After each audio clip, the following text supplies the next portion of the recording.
एक युवक अपनी किस्मत बदलने के लिए जहाज पर निकलता है, लेकिन दुर्भाग्य से जहाज भयंकर तूफान की चपेट में आ गया। चट्टानों से टकराने के बाद जहाज डूब गया। जहाज पर उस युवक को छोड़कर सभी लोग मर गए। बड़ी मुश्किल से वह युवक किनारे पर चढ़ गया और उसने देखा कि वह एक निर्जन द्वीप पर खड़ा है। द्वीप पर बहुत सारे नारियल के पेड़ थे और वह युवक द्वीप से नारियल खाकर जीवित रहा। लेकिन किसी समय उसने खाना बंद कर दिया और उसके मुंह में कुछ भी नहीं था। वह हर समय भूख की पीड़ा से पीड़ित रहता है। उसके दरवाजे पर एक भाग्य प्रकट हुआ। वह नारियल के पेड़ की छाया में लेटा हुआ था। अचानक उसे आसमान में एक अजीब सा काला जीव तैरता हुआ दिखाई दिया। पहले तो उसने सोचा शायद कोई पक्षी, लेकिन नहीं, उसने कोई पक्षी नहीं देखा। जैसे ही जानवर आया तो उसने देखा कि यह तो गधा है। क्या आश्चर्य है, आसमान में उड़ रहा पंखहीन गधा। वह हमेशा अपनी आंखें अच्छे से मलता है। रे ने देखा, लेकिन नहीं, यह वास्तव में एक गधा था। थोड़ी देर बाद गधा द्वीप पर उतरा। द्वीप पर उतरते ही वह धूप से बचने के लिए एक पेड़ के नीचे सो गया। भाग्य चाहने वाला युवक उसकी ओर लपकता है। नहीं, इसमें कोई शक नहीं कि ये वाकई गधा है। अब यह गहरी नींद में है। सोते हुए गधे के पास जमीन पर हीरे का एक टुकड़ा पड़ा देखकर युवक आश्चर्यचकित रह गया। रहस्यमय गधा हीरा अपने साथ ले आया। युवक ने हीरा हाथ में लिया और गधे की ओर फिर देखा। वह बदसूरत और भयानक लग रहा था। उसने मन में सोचा, अगर वह जाग गया और अपना हीरा मेरे हाथ में देखेगा तो वह निश्चित रूप से क्रोधित हो जाएगा और अपने तेज दांतों से मुझ पर हमला करेगा। काश मैं उस पेड़ के ऊपर सुरक्षित दूरी पर बैठ पाता।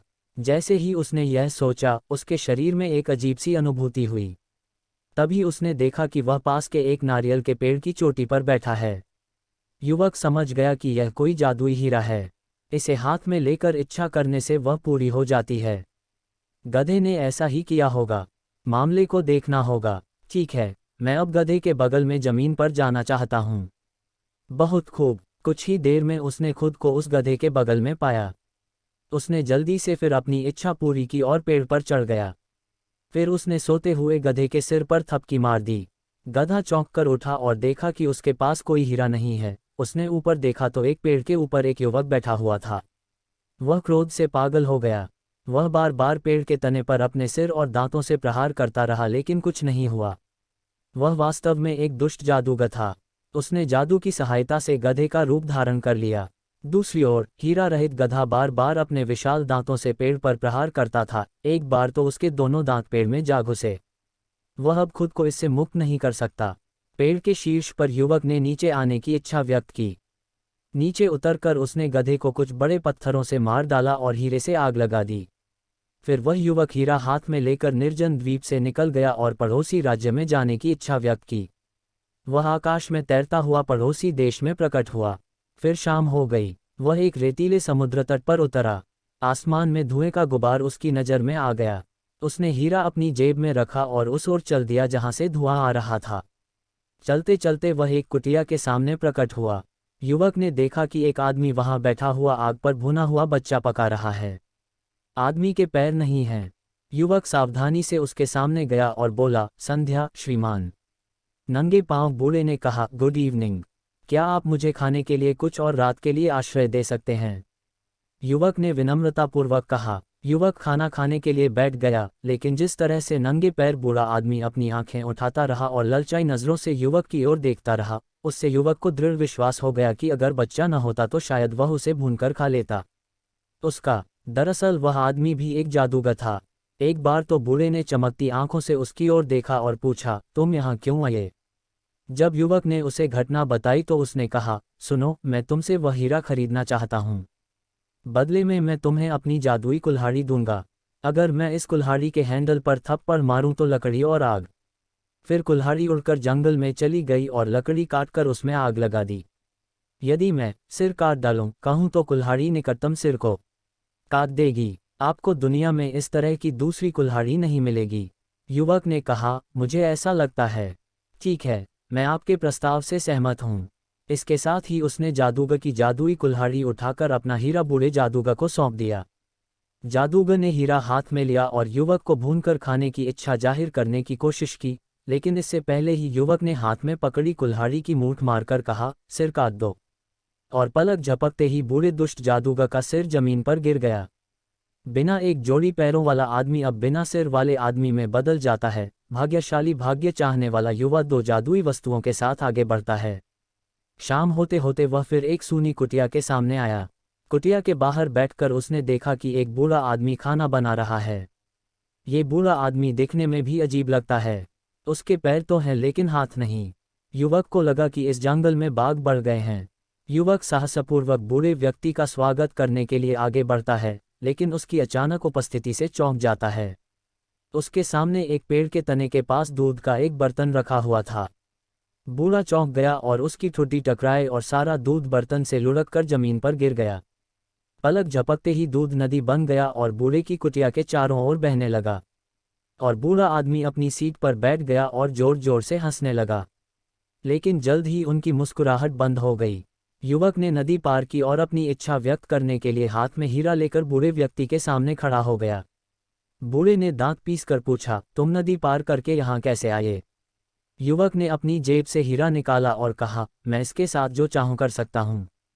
कटे हाथों वाले आदमी ने क्रू की आंखों में देखकर कहा, मैं आपका वह हीरे का टुकड़ा खरीदना चाहता हूं। बदले में मैं तुम्हें अपना यह जादुई बर्तन दूंगा। मांगते ही कटोरा पुलाव कोरमा, फिरनी जर्दा, रसगुल्ला संदेश, आम जैम कटहल से भर जाएगा। आप जो चाहते हैं वह आपको मिलेगा। फिर यदि आप बर्तन को उल्टा कर देंगे तो वह पल भर में एक विशाल उग्र नदी में बदल जाएगी और आपके आसपास का सब कुछ बहा ले जाएगी। कोई भी आपको छू नहीं पाएगा। क्या सहमत हूँ? युवक ने कहा, बेशक मैं सहमत हूँ। बहुत अच्छा प्रस्ताव है। गमला नामक नवयुवक ने कुल्हाड़ी हाथ में आते ही उसके बट पर तमाचा मारा और कहा, सिर काट डालो। और उसके शब्दों के साथ ही कुल्हाड़ी आगे बढ़ी और बिना हाथ वाले जादूगर का सिर धड़ से अलग कर दिया। फिर उसने वह रात मारे गए जादूगर की कुटिया में बिताई और अगले दिन वह फिर से 3 जादुई रत्नों के साथ चल पड़ा।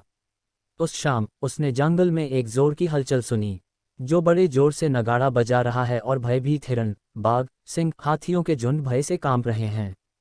थोड़ी देर बाद धूल की आवाज बंद हो गई। युवक फिर सावधानी से थोड़ा आगे बढ़ा और उसने देखा कि जंगल में एक विशाल दैत्य अपनी गोद में ढोल लिए बैठा है। उसे देखकर दैत्य ने उसका स्वागत किया और कहा, आओ मेरे साथ भोजन करने बैठो। धन्यवाद। युवक ने यथासंभव दूर सीट ले ली। विशाल ने भुने हुए मांस का एक बर्तन उसकी ओर बढ़ाया। मांस की शक्ल देखकर युवक को लगा कि यह गाय, गधे या बकरी का मांस नहीं, बल्कि इंसान का मांस है। उसने क्षमा मांगते हुए कटोरा एक तरफ सरका दिया और कहा, मैं मांस नहीं खाता। फिर उसने बर्तन हाथ में लिया और इच्छा जताई कि वहां दाल परोसी जाए। देखते ही देखते घड़ा शाखाओं से भर गया। जब विशाल ने मामला देखा तो उसकी आंखें फटी की फटी रह गईं। जब उससे पूछा गया कि घटना कैसे घटी तो युवक ने उसे मामला समझाया। उसकी बातें सुनकर दैत्य की आंखें चमक उठीं। वह चिल्लाया, मैं तुम्हें अपना यह जादुई ड्रम दूंगा। यदि आप इसकी एक पीठ पर ताली बजाते हैं तो जंगल के सभी जानवर डर से कांपने लगते हैं, वे हिलने डुलने की क्षमता खो देते हैं। फिर आप अपनी इच्छानुसार शिकार कर सकते हैं। और यदि तुम इसके दूसरी ओर ताली बजाओगे तो क्षण भर में पैदल सेना और घुड़सवार सेना की एक विशाल सेना तुम्हारे सामने होगी। तुम क्या कहते हो? इस ढोल के बदले तुम मुझे अपना गमला दोगे? युवक ने कहा, क्या बुराई है? डील अच्छी लग रही है। जैसे ही युवक ने बर्तन विशाल को सौंपा, उसने लालच से उसे अपने मुंह तक उठाया और कहने लगा, मैं खून पीना चाहता हूं। लेकिन इससे पहले कि वह ऐसा कर पाता, युवक ने उसकी कुल्हाड़ी का हैंडल पकड़ लिया और आदेश दिया, सिर काट डालो। उद्धरण। तुरंत कुल्हाड़ी आगे बढ़ी और विशाल का सिर काट दिया। बिना सिर वाले दैत्य को पीछे छोड़कर युवक आगे बढ़ जाता है। एक बार वह एक नगर में पहुंचा। उसका शासक बेईमान, क्रूर, अत्याचारी राजा है। वह अपनी प्रजा पर अत्याचार करता था। वह किसी भी विदेशी या अजनबी को अपने पास नहीं आने देते थे। जब राजा ने सुना कि एक अज्ञात युवक उसके राज्य में प्रवेश कर गया है तो उसने उसे पकड़ने के लिए 12 सैनिकों का एक दल भेजा।